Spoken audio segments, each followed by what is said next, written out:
the pilot episode of Titan Cinema Talk. This is a podcast started by Gun High School students who love film. So look forward to our upcoming segments where we analyze movies, converse with guests, and we're gonna have some fun times for all. All right, so let's meet our hosts. I am Ian Brown, and I'm a junior. I got into film when I was 12 after doing a broadcast journalism class where I got to learn about different shots uh, and how to edit. And I also did some camps and made some short films. And just ever since then, I've loved film. Hey guys, my name is Julian Flores. I am a junior, and I got into film when I was young, around 5, and I did it by watching action and superhero movies with my dad. The first movies I watched with him was Tobey Maguire's Spider-Man and Superman Returns, and yeah, ever since, I just fell in love with watching movies and analyzing films. So this year, for my classes, I'm taking video production and film lit, which is something I'm not regretting for sure. Hi, my name is Hannah Mae de Guzman, and I am the only senior here.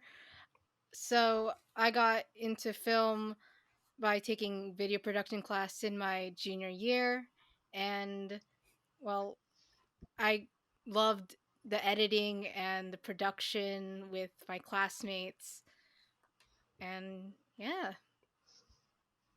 My name's Joshua Telemontes, and I'm a junior. Uh, I've been into film since birth. It's pretty much in my blood. Everybody I've ever known, especially my family, have all had some piece in my love of film. And yeah. Hey guys, my name's Andrew Wu. I'm a junior also, and I've always loved film. Growing up, I watched a lot of action and sci-fi.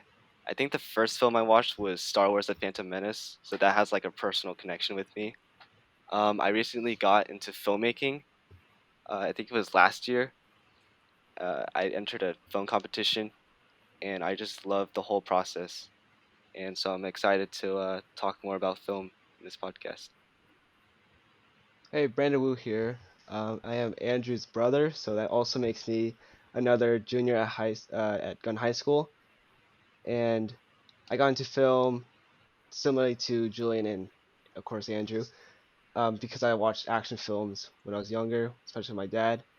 Uh, and recently I've gone to other genres, and I've recently joined video productions, and I also took a film lit class, so that's uh, kind of like um, getting a passion to analyze movies, and yeah. Hi, my name is Steve Cho at Gun High, Junior at Gun High School, and I got into film when I watched Lego stop motion videos on YouTube. I always wanted to make one, so I downloaded a free app on App Store and learned how to use camera and editing in general. And even though I couldn't take video productions this year, I still have passion for film and filmmaking. Hello, everyone. My name is Eric Cohn, and I am unsurprisingly also a junior at Gun High. I am in the video production course, and I have taken film lit. My interest in film really started from a young age when my friends and I would just come together in the afternoons and make funny videos. And while none of them were ever really great, looking back on them makes me smile. And the comfort films that I grew up with were all 80s ones. So a few of my personal favorites are The Matrix and Jaws. I think they're both amazing films, and I would totally recommend them. Now I'm going to pass it over to our main host, Ian, for some new segments for you all to enjoy. All right, so for our first segment of this podcast, we got film news with Ian and Josh. We're going to be talking about 3 films. All right, so first off, Jordan Peele's Secret Project. It was announced last month that Kiki Palmer was going to be cast as the lead. She's known for movies like Akilah and the Bee, Long Shot, um, and the film is supposed to come out around 2022. And personally, I'm really hyped for this film because I've loved Peele's work. I mean, he he came into like the filmmaking industry like recently in the past few years. First off with Get Out, because I had heard of him from Key and Peele along with some of us. So I'm really hyped to see what he does for this film. And yeah. Yeah, I can't wait. So far, he's off to a great start, reinventing thrillers and bringing that back in a new light. And with Us and Get Out, true passion projects. He's becoming a virtuoso at his style, and it's exciting to see how he's going to improve in his next film. Yeah, I gotta say, just like Ian, I watched Get Out and I was just like I was caught off guard by his directing skills, especially with R, because like I knew him just like Ian through comedy skits in Key and Peele, which he was hilarious by the way. Um, so it was very surprising to see someone like really funny succeed with a genre so dark. I still need to watch Us, but I'm definitely gonna be looking out for this secret project of his for sure. Yeah, I gotta agree. It's kind of weird because he's known to be a comedian, and then his first film he makes is a horror film, which is not what I expected to be. But there's still some comedy in there, which is nice. Same with Us. Uh, I I love both of the films. I watched Us right after I watched Get Out. Yeah, for me, Us was Jordan Peele's first film that I saw in theaters, and I think I Us might have been the first one I saw because I didn't get the chance to watch Get Out until maybe a few months later, and I just absolutely loved both of them. He has this unique style and unique storytelling that's just amazing. It's amazing. So I can't wait to see. And oh yes, he's also producing Candyman, uh, which I'm hyped for as well. Ooh, Uh, Candyman. yeah, Yeah. I'm really hyped for that. Actually, I have to see the original, but the trailer looked really good. I can't wait to see what happens for Yeah, that. the original is really good. I recommend the original for sure. Do you know what's it about? Yeah, dude, I think it's about like oh man, I was really young, which is not I don't recommend it by the way, like watching at a young age because it low-key scarred me. But it was pretty much like it was like this supernatural like serial killer, and like if you like say his name in front of like a mirror like 3 times, I think he like appears and I think he just murders you. But Hmm. yeah, I think that's what it's about. Interesting. Yeah. Oh, and Yeah, the apparently, story really pulls into the magic of that urban legend with the hook hand. But for the first time in film, especially in slasher films, we delved into themes of racism and prejudice, and because we for the first time we put the setting in the projects in, I think Detroit maybe. But again, it's been a while since I've seen the film.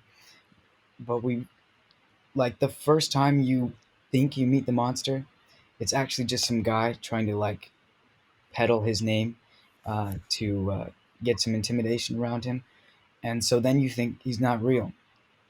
But then this reporter kind of continues to push this urban legend and looks into these murders, and she unravels that he's a pretty clever spirit.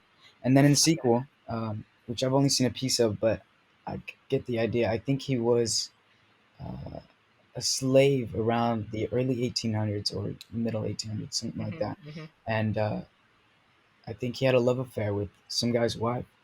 And then these slave owners chased him down and chopped his hand off, Oh, and then put honey all over that hand where he has the hook, and dropped a bunch of bees on him. And so that's another clever like motif is not only the hook, which is a classic urban legend weapon, but the bees too, which is a frightening insect, and to use that and like mix it together and put it in such a fascinating story, written by the guy who made Hellraiser too. So another virtuoso at his craft with monsters, and it was just so cool and incredible uh, uh, acting on Tony Todd, I believe his name is, on his part, because he actually put bees in his mouth and oh, Yeah, I and remember I heard just hearing about about that. that. He brought got it. like I mean, that a guy's thousand phenomenal. dollars for every Yeah, sting yeah, or something like that. Yeah.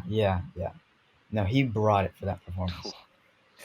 And he's gonna be in the new one too, right? Yes, I hope he's gonna get a at least if he's not Candyman, because he might be up there in age, so it's kind of hard to be on there for like 8 hours a day. But I'm hoping a cameo at most. But that'd be awesome if he can reprise his role as Candyman. But, yeah, a classic film. Definitely check that out. Definitely. All right, on to our next movie, Josh. Two-time sexiest man alive, Brad Pitt's newest project, Bullet Train, has him starring beside Joey King, Sandra Bullock, Andrew Koji, Michael Shannon, Lady Gaga, and many more. Directed by Atomic Blonde and John Wick director. Oh my god. It got me off guard. Yeah, call me off guard too. I mean, he's not wrong. He just Hey, spit yeah. it Yeah. Oh my gosh. There might Say it be- again. that was just Or not people. just artistic. I should have said that. I liked it. I Okay, liked yeah. it. I actually Okay, liked okay, it. give me a second. back. Okay, read it. Okay, wait. It's just like so casual. It was like, Okay, You can mute yourself if Keep you that know. same energy, please. yeah, you gotta. yeah. Because I almost lost it when Ian grinned, and then Andy started laughing. Okay. Uh, All right, please continue. Go again, Josh. Go again. Sexiest man alive. Okay. Please continue. Okay, hold on. Two-time sexiest man alive, Brad Pitt's newest project, Bullet Train, has him starring beside Joey King, Sandra Bullock, Andrew Koji, Michael Shannon, Lady Gaga, and many, many more. Directed by Atomic Blonde and John Wick director David Leitch, this action thriller based on 2010 Japanese novel Maria Beetle will set a group of assassins on a bullet train as they unravel the fact that their missions all intertwine. Filming commenced in November last year, and though we haven't got a trailer yet, we do have some fascinating set photos. We don't have a release date either, but we're hoping sometime in 2022. Ian, give me some news on Killer of the Flower Moon. All right, so next, Killers of the Flower Moon. So this is Martin Scorsese's next flick that's coming out later this year. It's based on the novel by David Gran. It's set to star Leonardo DiCaprio, the great Robert De Niro, and Jesse Plemons as the lead. Josh?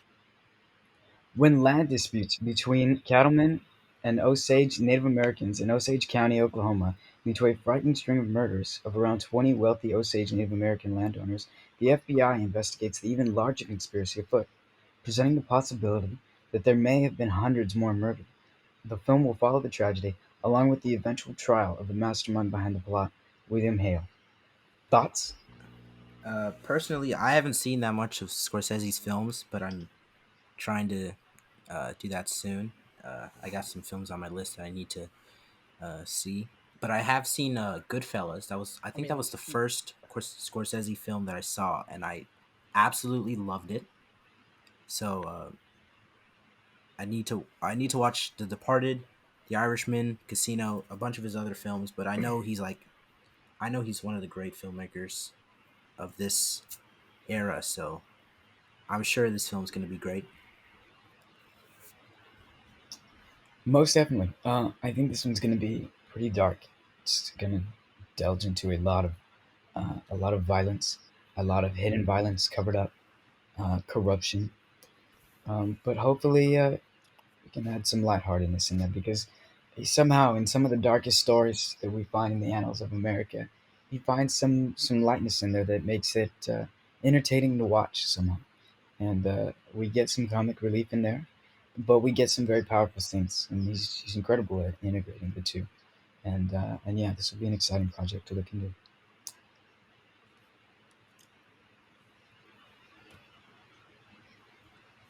All right. So that's going to close our film news segment. So we're going to wrap this episode up now, but tune in for the next episode because we will be discussing Godzilla vs. Kong. I'm so hyped for this movie. It's coming out later this month. And yes, sir. and we're going to have some trivia from Julian Flores. So be ready for that. And Yes, sir. there are definitely going to be some winners, and there are definitely going to be some losers, and there might be some What's up, punishments for Matthew? the losers. So, stay tuned for that. And also, make sure to follow our Instagram, where we will post more updates on this podcast. And you can also message us if you have any ideas for segments or if you want to be on the show. And the Instagram is @titan.cinema.talk. And make sure to subscribe to our YouTube channel. Thank you for tuning in. And that's a wrap. Thanks for Bye. joining us. Right. Yeah. Yeah. Yes, sir. Yeah.